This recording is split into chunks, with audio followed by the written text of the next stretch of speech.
Okay, so I have a feeling you two especially have stories for this next story. Okay. And I can't wait.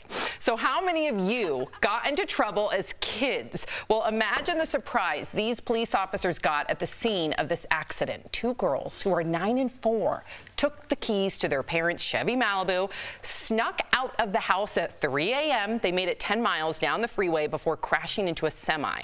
Thankfully, no one is hurt. The girls did remember to put on their seatbelts, but their parents' car was badly damaged. And of course, the parents were horrified and shocked when they found out that their kids were gone and took their car. Well, the girls said they were heading to California because they wanted to swim with dolphins and see the beach. Oh, so what are your Normally stories? that's what you hear from somebody that's just leaving a bar. I honestly think... Don't drink and drive, people. Do not, obviously. Do not drink and drive. I'll just say this. This strikes me, Jeff, Tori, as somebody that's way too comfortable with their folks. Like, public... No, I'm telling you... Don't parent shame, because you don't know if these kids... Okay. I'm not parent shaming. I'm just saying there was a certain generation of children, I was one of them, other kids were not, that were scared to death of their parents to do anything, like scared to like take extra cookies because dad'll know. So the idea of even reaching for his keys, that would have been a scandal between me and my sister. So the idea of actually taking them, it was implausible. It couldn't happen.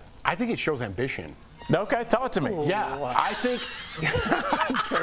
Listen, I don't condone this. What they did was totally wrong. But sometimes if you have parents that want to keep you in a box, right? If I told my mom, I did go to Los Angeles, but my mom was like, get a job at UPS. It's so much safer. You could have a family. If you don't take those steps in life to break through that box, like these kids tried to do, you're never going to get to where you want to be. I'm with Jeff. They escaped the cage. I don't agree with your who took the cookie from the cookie jar. The cage that keeps them from being on the highway at 3 a.m.? The analogy that you took from a children's nursery book? What? No.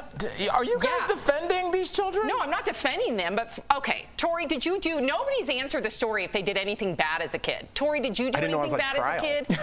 I'm not dry snitching.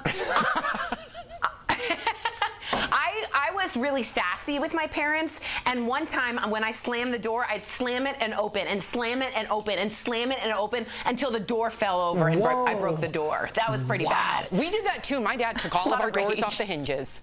All of them off the hinges. Maybe he just didn't trust what you were doing in there. No, he took them all off the hinges because he could not stand his 3 daughters constantly doing the Tory, opening and shutting the door hard. Y'all did not grow up in You just yelled at us for not answering the question, and then you didn't answer the question. I just did.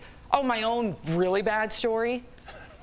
Yeah, you got to say it now. Well, it wasn't too bad. I did throw a party. It became way out of control. Like, this was junior year. Everybody showed up. Everybody under the sun decided to come to Sam's house when I was very strategic, invited like 12 of my friends.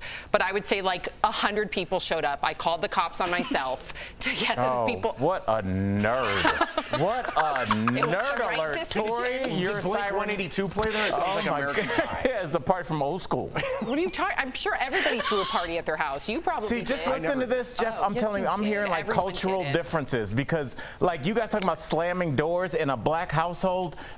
You couldn't even stomp up the stairs too loud. My mom would be like, "Why are you stomping up the stairs?" And then you got to walk quieter upstairs. Like there's no slamming of doors, especially repeatedly, Tori.